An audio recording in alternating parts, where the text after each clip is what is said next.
하나님은 우리가 정금이 되길 원하십니다. 지금 삶의 고난과 역경과 이런 여러 가지 일들은 트레이닝 받는 거예요. 트레이닝 받아서 더 훈련되어지고 더 성숙해져 가고 더 성화되어져 가는 것입니다. 그럼 트레이닝하는 이유는 하나님이 쓰시기 가장 편안한 그릇을 만들기 위해서. 여러분에게 만약에 트레이너가 딱 붙어갖고 50kg짜리를 처음부터 들려고 해보십시오.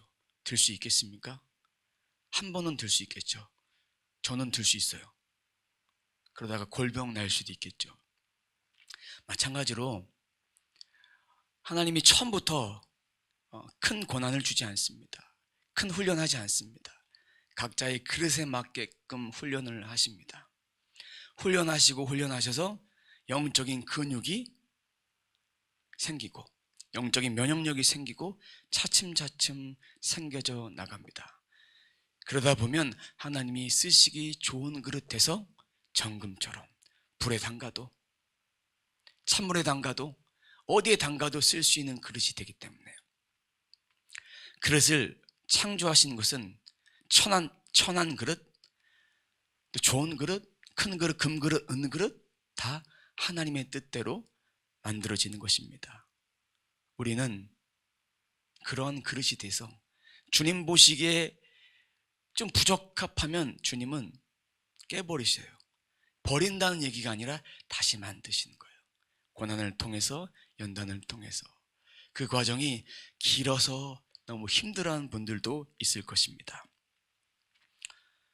그러면 이런 과정을 통해서 하나님은 오늘 말씀을 통해서 미리 택하신 자들에게 말씀해 주시는 거예요.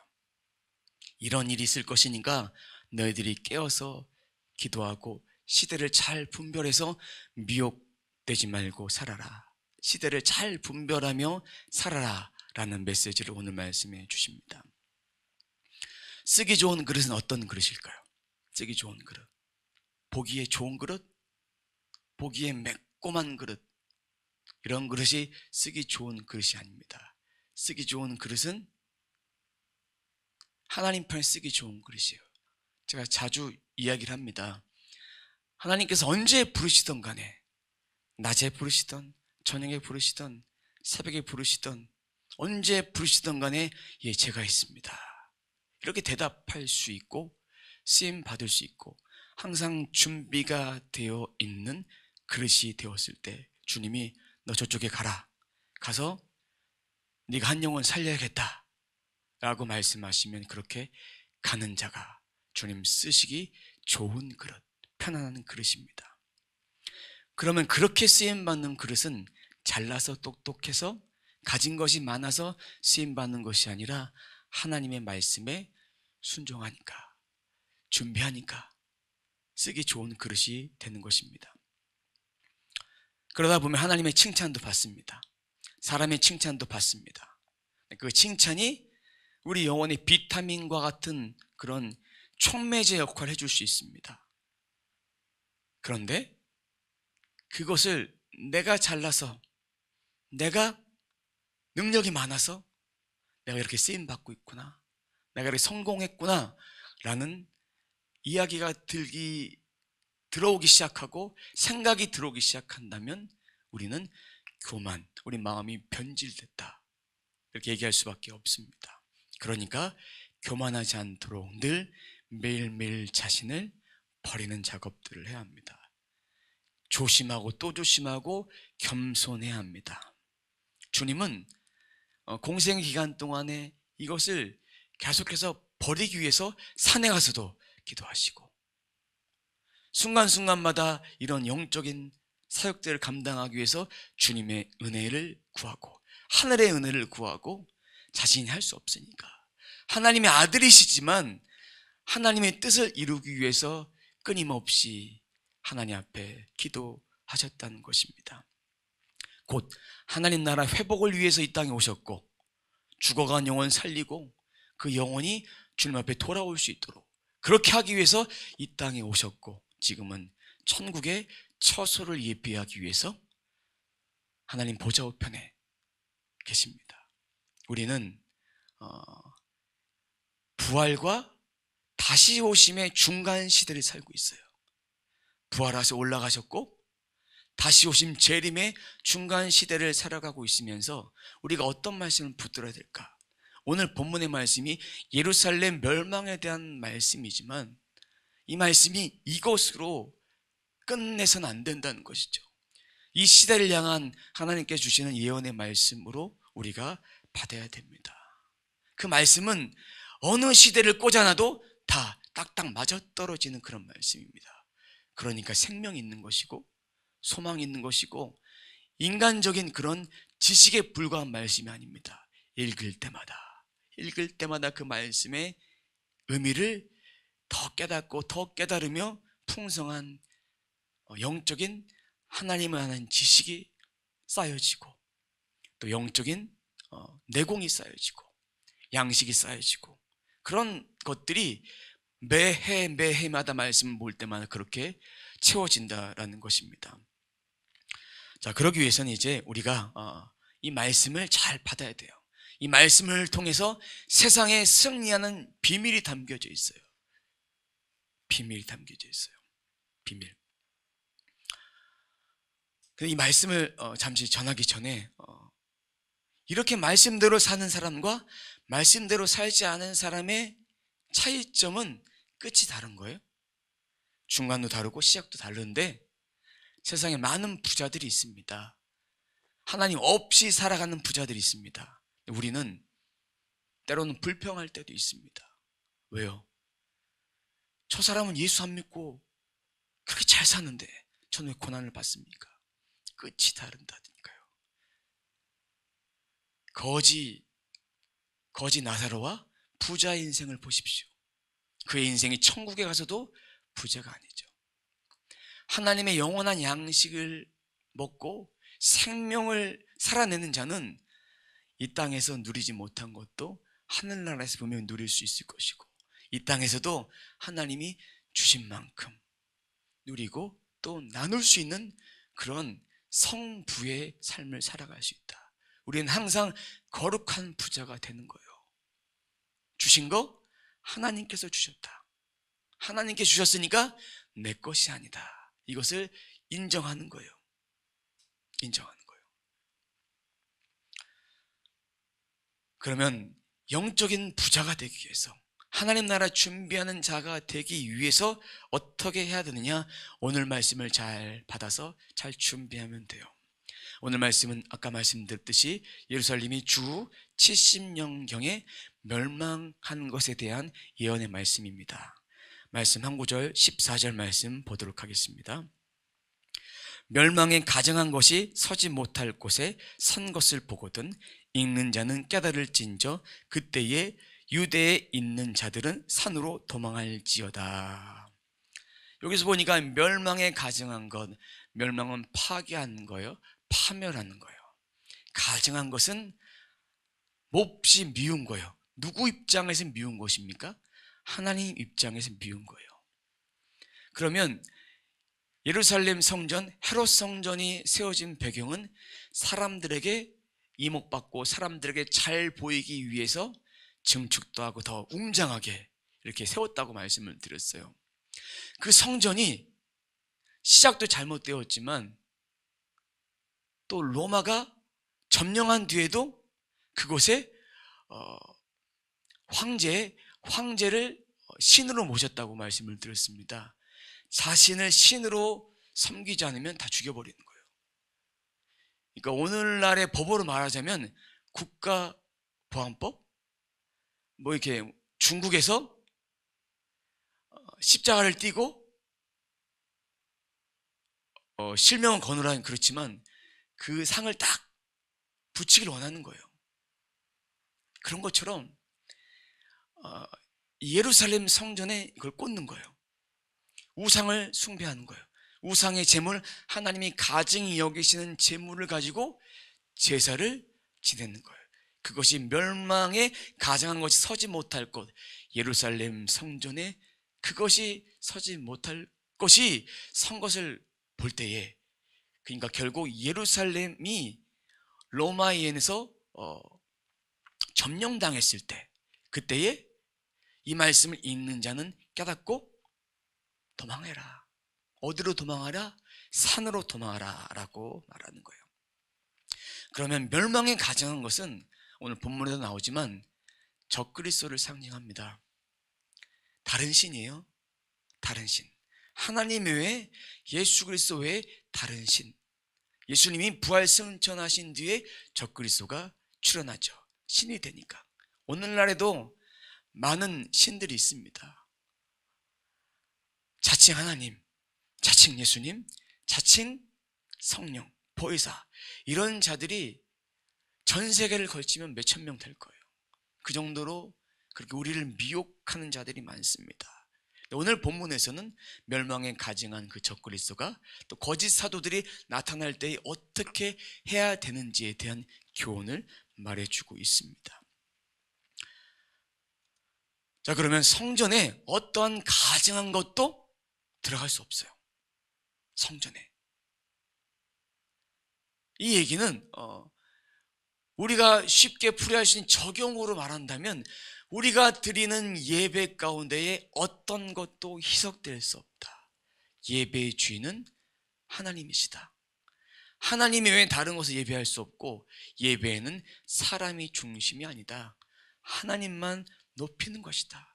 그리고 우리들의 예배를 하나님 받으시고 우리들에게 은혜를 내려주시는 것이다. 그럼 이런 것, 악한 행위, 가증한 행위, 우상 숭배들, 이런 것들은 하나님이 기뻐하지 않으신다. 이런 것이죠. 이 땅에 많은 교회들이 예배의 본질을 흐리는 교회들이 참 많이 있습니다. 영신 하나님 앞에 진리로 예배해야 되는데 그렇게 예배하지 않고 시스템, 환경, 사람, 상황, 이런 것 탓하면서, 또한 사람들의 반응을 생각하면서 오늘 예배가 잘 드려졌다, 오늘 예배 은혜가 있었다, 자기 마음 밭에 꽂히는 구절, 그 구절 때문에 오늘 은혜를 받았다, 이렇게 얘기하는데 그 예배는 내 기준인 거예요. 하나님 앞에 드려지기 위해서 우리가 각자가 예배자가 돼서 각자가 하나님 앞에 온전한 예배를 드릴 수 있도록 우리 마음이 먼저 주님 앞에 깨끗한 심령으로 이렇게 준비하는 것입니다. 오늘 말씀에 보면요, 이제 14절에 가로가 있는 구절이 있습니다. 읽는 자는 깨달을진저라는 그런 구절을 제가 한글 성경, 영어 성경, 그리고 여러 번역본 성경을 좀 봤어요. 그랬더니 괄호가 있는 데도 있고 없는 데도 있어요. 근데 표준 원문 헬라어 사본에 보면, 원문이 아니라 사본입니다. 지금 남아있는 건 다 사본이니까 괄호가 없어요. 이 괄호는 다니엘서를 예언한 말씀이에요. 다니엘서를. 그 예언의 말씀을 더 기억해라. 그러면서 지금 이 시대 하나님께서 주시는 그 예언의 말씀, 예수 그리스도께 주신 예언의 말씀을 마음에 담아서 꼭 기억하고, 예루살렘 멸망에 대한 것은 거짓이 아니다, 진짜 앞으로 일어날 일이다 라는 그런 뜻으로 받아들이면 됩니다. 그럼 오늘 말씀 읽을 때는 가로가 없다라고 생각하고 읽으셔도 돼요. 없다고 생각하고 읽으셔도 돼요. 그러면 이 말씀 가운데 깨달을진저, 깨닫다란 말은요, 헬라어로 노에오라고 합니다. 노에오는 알다, 인식하다, 생각하다. 여기에 시제가 중요합니다. 명령법, 현재, 능동태. 그럼 깨달아지는 것은 그냥 듣는다고 깨달아지는 것이 아닙니다. 순종해야 되는 거예요. 명령이니까. 깨달아지는 것은 현재 상태인 거예요. 마가는 이것을 로마 독자에게 전했을 때, 이 독자가 읽었을 때 깨달아지지만, 제자들에게 주님 말씀해 주셨을 때, 그 당시에 그리스도인들에게 주님 말씀해 주셨을 때, 입술로 말씀해 주셨을 때, 그때 이 사람들은 깨달아야 되는 거예요.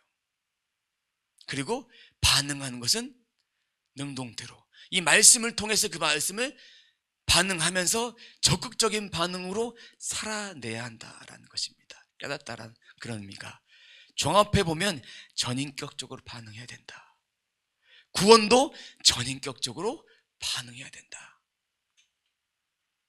말씀을 듣는다고 깨달아지는 것이 아닌 이 말씀을 깊이 상고하면서 그렇게 말씀을 통해서 몸부림쳐졌을 때 삶을 통해서 지혜를 얻고 또 말씀을 또 살아내고 또 기도하고 끊임없이 묵상을 하고, 그럼 깨달아진 것이 무엇일까? A4 종이를 딱 꺼내서 주님 제게 주신 깨달음이 무엇입니까? 라고 계속해서 A4 종이 한번 써서 내려가 보고, 그 중에서 그 영적 보화 같은 진리가 딱 한 가지 깨달음이 찾아온다 할지라도 그 한 시간은 절대로 버려진 시간이 아니에요.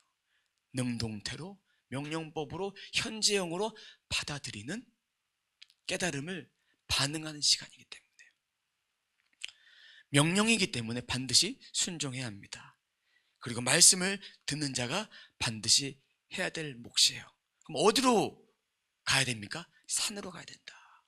산엔 동굴도 있고 피할 곳도 있어요. 그리고 산은 또 피난처 대신 예수 그리스도 시편에 상징하는 그런 것을 상징하기도 합니다. 환난과 핍박은 반드시 있다는 얘기예요. 이 말씀을 하셨는데 환난이 없다, 주님이 거짓말 치는 거잖아요. 근데 진리는 항상 정확한 거예요. 우리 삶 가운데 환난이 있을 때 어디로 피합니까? 하나님께 피하죠. 앞으로도 예언의 말씀으로 이 환난이 있을 것인데 그 환난을 피하기 위해서 우리가 주님을 더 붙잡고 우리 안에 예수 그리스도로 더 무장되어서 말씀의 검으로 방패로 예수 그리스도의 보혈의 능력으로 덧입어서 살아갈 때 그 힘이 생기고 그 능력이 있습니다. 그러면 15절부터 16절까지는 구체적인 반응이에요. 산에 올라가는데 그럼 어떤 삶의 여정을 좀 내려놓고 가야 되느냐, 이런 실제적인 대안을 제시해 주는 것입니다. 15절 말씀 봅니다. 지붕 위에 있는 자는 내려가지도 말고 집에 있는 무엇을 가지러 들어가지도 말며. 자, 이스라엘은요 평평한 지붕이 있습니다. 바깥으로도 올라갈 수 있는, 지붕을 올라갈 수 있는 그 스카이 라운지처럼 그렇게 더울 때 올라가서 또 더위를 피하고 또 기도도 하고 뭐 가족끼리 대화도 나누고 이런 곳인데, 베드로도 그곳에서 환상을 받았어요. 그곳에서 기도를 했어요. 그렇죠? 그것처럼 이런 곳인데, 이곳에 있을 때에 여기 보니까 지붕 위에 있는 자는 내려가지도 말고 라는 말은 환난의 때에 지붕에 가만히 있어라 이 뜻이 아닙니다. 산으로 도망가라. 산으로 도망가라. 지붕에서 내려와서 도망가라. 그럼 내려가지도 말고, 여기 보니 집에 있는 무엇을 가지러 들어가지도 말고, 이 내려가지도 말라는 그런 뜻이 산으로 가라는 거니까 결국은 산에 가기 위해서는 이 집에 있는 무엇을 가지고 들어가는 것도 동시적으로 이어서 하나의 세트로 행동하지 말라는 얘기죠. 내가 가진 소유를 챙기는 것보다 내 몸을 더 보호해야 된다. 내 영혼을 더 보호해야 된다. 사랑의 메시지가 담겨져 있는 것입니다. 그리고 16절을 보면요, 밭에 있는 자는 겉옷을 가지러 뒤로 돌이키지도 말지어다. 밭에 가면요 가벼운 옷을 입고 일을 합니다. 그때도 집이 가까워도 집으로 가지 말라는 얘기예요. 내가 가진 물질, 세상에 있는 거 당장 저녁이 돼서 추위를 버텨내려면 겉옷이 필요합니다. 그것도 가지고 가지 말라. 그저 산으로 도망가라. 이 환난의 때에 산으로 도망가지 않으면 죽는다. 내 영혼을 잘 간직해야 된다. 이 말씀을 그냥 문자적으로 받으신 분이 없기를 바랍니다. 마지막 때를 살아가면서 마지막 때를 잘 준비하기 위해서 우리는 좀 가벼운 삶을 살아야 돼요. 가볍게. 더 집중해야 될 것에 집중하고 우리가 버려야 될 것들은 좀 내려놓고 이렇게 심플하게 살아가는 그런 삶이 필요합니다. 이런 말씀을 받으면서 저는 이 시대를 살아가면서 하나님께서 저에게 주신 메시지가 무엇일까? 정말 내게 있는 소유에 만족하지 말고 영혼에 대한 하나님이 주시는 그런 은혜를 먼저 따라가기를 원하는 그런 마음을 받았고요. 그리고 소유에 집착하는 그런 마음이 아니라 하나님이 주실 수도 있고 걷어가실 수도 있습니다. 근데 그때 하나님이 필요하시면 주시겠고 필요하지 않으시면 다른 쪽 흘러갑니다. 제 마음 가운데도 그런 마음을 주셨습니다. 어제 한 교회에서 저희 교회를 왔다 갔습니다. 왔다 가면서 의자가 제가 좀 받아놓은 것이 있습니다. 나중 때 좀 확장을 하면 쓰려고 받아놓은 것이 있는데 주님께서 갖다 창고에 넣어놨는데 계속 쓸 때가 있다라는 그런 마음을 주셨어요. 그랬더니 딱 정확하게 필요한 교회로 보내게 하셨습니다. 그 교회에서 어저께 가져가셨습니다. 일부도 다 가져갈 건데 18개밖에 안 되는 의자지만 이렇게 플로잉을 제가 받았고 또 플로잉을 드렸어요. 기쁨으로 드릴 수 있어서 감사하고 오늘도 기쁨으로 예배를 드렸다고 예배 인증사진 하나 보내셨더라고요. 그거 보면 제가 너무 마음이 기쁘고 감사한 거예요. 주신 거 이렇게 흘려보내는 그런 마음이 하나님께서 주신 그런 마음인 것 같습니다. 이 시대를 살아가면서 우리들에게 주시는 것은 바로 이런 내 것이 아니니까 가난한 자들에게 돕는 것, 구워주는 것은 그 자체가 하나님 것을 드린 거예요. 그런 것을 우리는 기억했으면 좋겠습니다.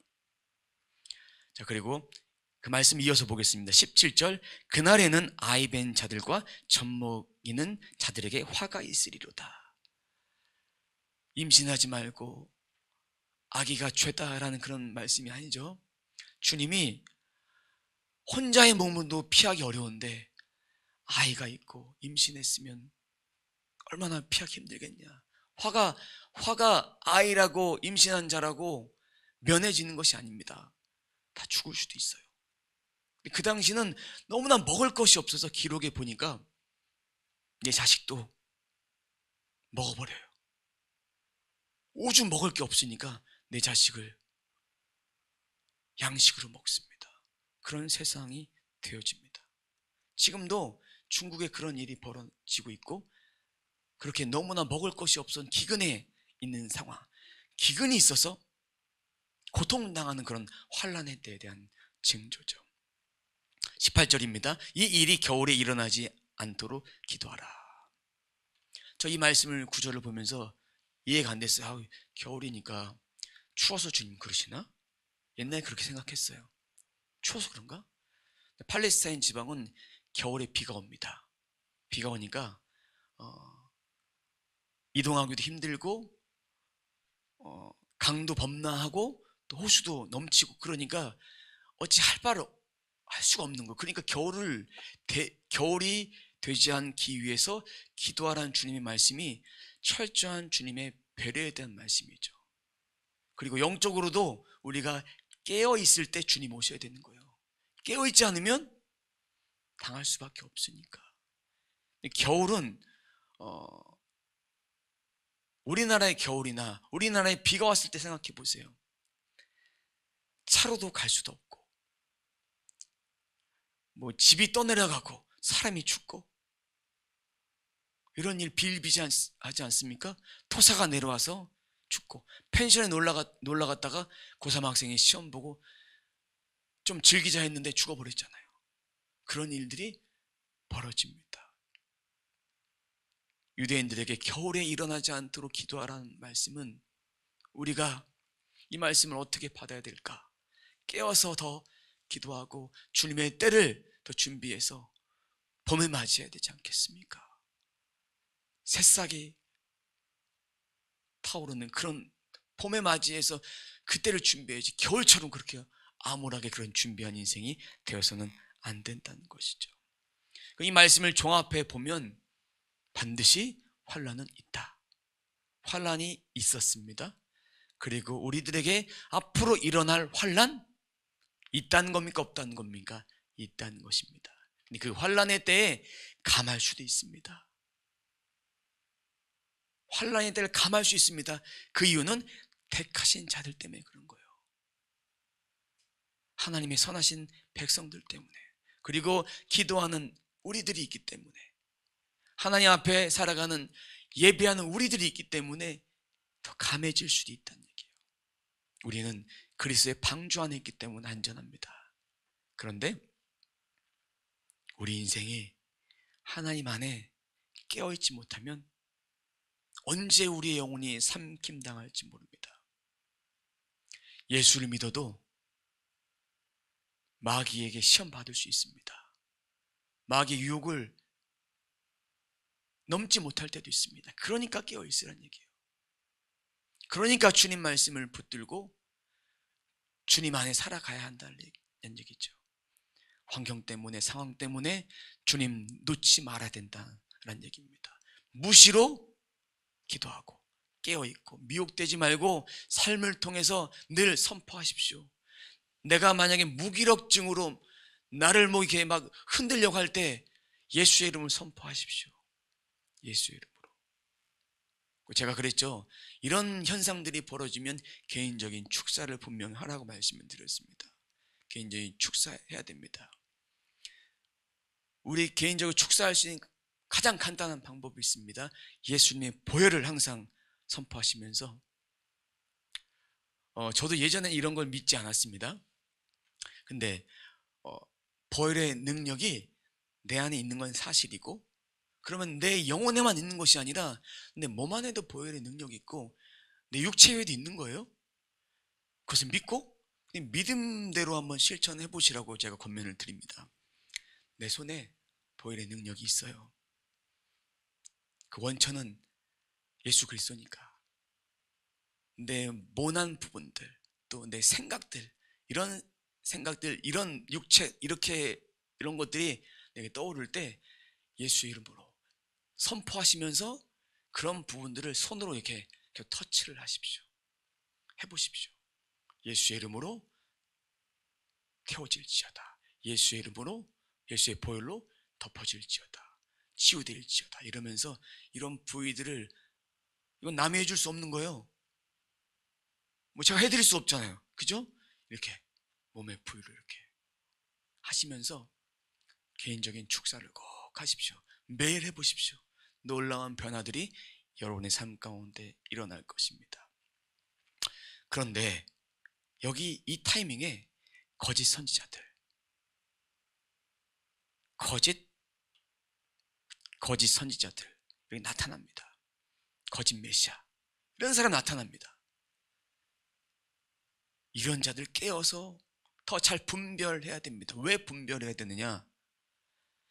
이적과 기사로 들이대니까. 제가 그래서 말씀 없이 이적과 기사와 은사는 울리는 꽹과리 같다, 그렇게 표현하고 싶은 거예요. 하나님의 말씀은 경외하지 않으면서, 말씀은 보지 않으면서 그저 신비한 것만 찾아간다는 거, 그건 잘못된 것이죠. 하지만 이 말씀 안에서 이런 은사들이 풀어지면 정말 주님께서 쓰신 아름다운 그릇이 되는 거예요. 그리고 우리가 가장 받아야 될 은사가 분별의 은사입니다. 잘 분별해야 돼요. 이것이 하나님 주신 것인지 원천인 마귀가 준 건지, 이거를 잘 분별하셔야 합니다. 그리고 그런 것들을 다 예수의 이름으로 잘 분별해서 받아들일 수 있어야 합니다. 취할 것은 취하고 버릴 것은 버리고, 다른 복음을 전하는 자는 분명히 저주를 받는다고 성경은 되어 있습니다. 분명히 저주를 받습니다. 며칠 전에 순복음교회 목사님과 통화를 했습니다. 그 목사님과 저와 영적인 코드가 좀 잘 맞아요. 여러 가지 이야기를 하면서 제가 이야기를 했고, 또 놀라운 일들은 그분이 하나님 앞에 감동받은 메시지가 있어요. 그럼 제가 꼭 전화를 해서 얘기를 한다는 거예요. 어떻게 생각하고 있는데 그 얘기를 하십니까? 이러시는 거예요. 영적 코드가 쫙 맞아요. 제가 이제 궁금한 게 있어서 지금 여쭤봤습니다. 뭘 여쭤봤냐면, 그럼 순복음교회는 과연 은사를 어디까지 허용하고 인정합니까? 이렇게 물어봤어요. 그랬더니 어디까지 허용하고 어디까지 허용 안 할 게 뭐가 있겠습니까? 다 인정하고 다 허용합니다. 제가 그 말을 딱 듣고 예수 그리스도 안에 있으면 어떤 것도 문제될 게 없다. 근데 저를 보면요, 그분도 그렇고 하나같이 순복음교회 목사 같다라는 얘기를 좀 합니다. 그리고 제 친구 목사님이 미국에서 왔을 때 예배를 드리고 가셨는데, 예배 드리고 나서 이제 같이 식사를 하면서 그런 얘기 하더라고요. 순복음교회인 줄 알았다고. 순복음교회인 줄 알았다고. 사실은 제 멘토 목사님이 순복음교회 목사님이세요. 그리고 제가 배경이 그렇게 그럴 수밖에 없는 배경이 있었고, 한때는 제가 순복음교회를 가고 싶었던 그런 마음도 있었어요. 근데 제가 마음을 정했습니다. 어떤 마음이냐면, 저는 말씀 성령 운동하는 교회로 세우겠다. 말씀 성령하는 운동으로. 그리고 목사님은 성령 운동하는 순복음교회로 세우겠다. 이렇게 서로 이야기를 했습니다. 그러면서 서로 기도로 동역하고 또 만나서도 영적인 그런 이야기도 하고, 앞으로도 이제 제가 그런 교제를 나눌 것이고, 이제 제가 좀 본격적으로 하나님께서 주시는 그런 것들을 순간순간마다 풀어 넣으려고 합니다. 주일 예배도 그럴 것이고, 또 금요일 날도 그럴 것이고, 또 계획하고 있는 또 예배도 그렇게 해서 좀 더 하나님의 마음을 좀 풀어 넣어서 이 시대를 향한, 또 각자를 향한 또 이런 것들이 좀 삶의 영역 가운데 잘 풀어질 수 있도록 제가 순종하는 그런 마음을 주셨고, 저를 향해서 수십 명의 사람들이 이런 얘기를 계속해서 저를 계속 찔러대는 거예요. 여기 앉아 계신 분들도 저를 찔렀지만 아닌 분들도 저를 계속 찔러대는 거예요. 그냥 하셔야 합니다. 제가 딱 5번만 들었어도 가만히 있으려고 했는데 10번이 넘습니다. 아니 20번도 넘어요. 제가 이런 얘기를 들은 게. 제가 해야 될 때가 됐다라는 그런 마음을 주셔서 끈거리가 되지 않기 위해서 2가지 선을, 말씀과 기도로 제가 그 줄을 딱 잡고 그렇게 가도록 이렇게 하기 위해서 제가 기도하는 거예요. 성령의 음성을 더 분별해 잘 듣기 위해서 3시간 기도하는 것이고, 3시간 기도 플러스 알파를 하는 거예요. 그 기도 시간은 공개하진 않지만 그렇게 기도를 합니다. 그래서 이게 성령의 기름 부으심이 흘러가는 역사가 일어나기를 원하고, 주 예수 그리스도 이름으로 함께하는 모든 자들에게도 그 은혜가 흘러가서 정말로 이 시대에 하나님의 쓰임을 받는 그런 시대적인 공동체가 되기를 간절히 소망합니다. 말씀의 깊이도 제가 더 깊어지기 위해서 더 늘 고민하고 기도하고 있습니다. 제가 볼 때는 아직까지 멀었어요. 이것이 주님 나라 갈 때까지는 아직까지 멀었다고 제가 생각할 수밖에 없는 거예요. 그리고 성령의 은사도 더 깊어지도록. 그리고 그렇게 하다 보니까 그것을 사모하는 사람들을 하나님께서 붙여주시고, 더 기름 부음이 필요하다면 주시고, 더 겸손이 필요하다면 더 겸손하게 하시고, 더 성령 충만 더 필요하니까. 여러분들, 제가 이렇게 이런 사명들을 잘 감당할 수 있도록 생각나실 때 잠시라도 기도해 주시기 바랍니다. 오직 예수님 앞에 죽고 오직 성령 앞에 죽을 수 있도록. 말씀을 좀 마무리합니다. 우리는 부활과 예수님 다시 오심의 시대를, 중간 시대를 살아가고 있어요. 그럼 그 시대에 말씀하셨던 그 구절이, 그 말씀이 오늘날도 저희들에게 말씀하시는 거예요. 이 말씀을 가만히 묵상해 보면 하나님께서 우리들에게 주고자 하는 메시지가 있는 거예요. 미혹되지 말라고. 미혹되기 쉽잖아요. 얼마나 악한 것들이 많습니까? 그리고 유튜브를 보면 얼마나 분별하지 못하고 봐야 될 것들이 많지 않습니까? 제가 한번 봐보면 머리가 지끈지끈 아파서 볼 수 없을 정도로 그런 것들은 닫아버립니다. 아예 보질 않아요. 그렇게 잘 분별해서 보셔야 됩니다. 깨어있는 그리스도인 되기를 원하십니다. 그때도 그렇고 지금도 그렇고 앞으로도 그렇게 깨어있는 그리스도인 되어야 합니다. 저 그리스도 거짓 선지자들에게 미혹되지 말아야 합니다. 어떤 곳에 가면 예배하러 딱 앉아있으면 머리가 지끈지끈 아프고 그런 곳도 있습니다. 잘 분별해서 정말 하나님이 원하시는 그런 예배가 어떤 예배인지, 어떤 장소인지, 거룩한 장소인지 아닌지 잘 분별하셔야 합니다. 그러기 위해서 한 가지밖에 없습니다. 말씀을 평상시에 잘 묵상하시고 기도하시고 삶으로 살아내는 그런 성령 충만함, 그걸 유지할 수밖에 없어요. 그리고 삶 속에서 하나님의 은혜를 늘 기억하면서 순간순간 무시로 하나님 감사합니다, 오늘도 지켜주세요 이러면서 예수의 이름을 선포하면서 이런 것들을 우리는 삶의 순간순간마다 하셔야 됩니다. 기도는 내 삶의 영역 속에서 하시는 거예요. 삶의 영역 속에서 집중해서 살 수 없지만 그런 기도도 하시고 집중돼서 시간을 내어서 하시는 거예요. 두 가지가 다 겸비되어야 돼요. 근데 조금씩 늘려가시면 돼요. 조금씩. 저는 그렇습니다. 기도를 1시간도 못하는 사람한테 1시간 해 이렇게 말하지 않습니다. 성령에 사로잡히면 되니까, 한순간에 되니까, 점차 늘려가면 되니까. 제가 30분에서 1시간, 1시간에 2시간, 2시간에 3시간, 3시간에서 4시간 넘어갈 때 엄청난 힘들었어요. 때려치고 싶을 정도 힘들었어요. 진짜 몸도 힘들고. 그렇지만 넘어가니까 됐던 것처럼 여러분들도 각자의 믿음의 분량에 맞게끔 그렇게 하시되 최소한 하루에 1시간 하도록 훈련하시면 돼요. 현재 진행형으로.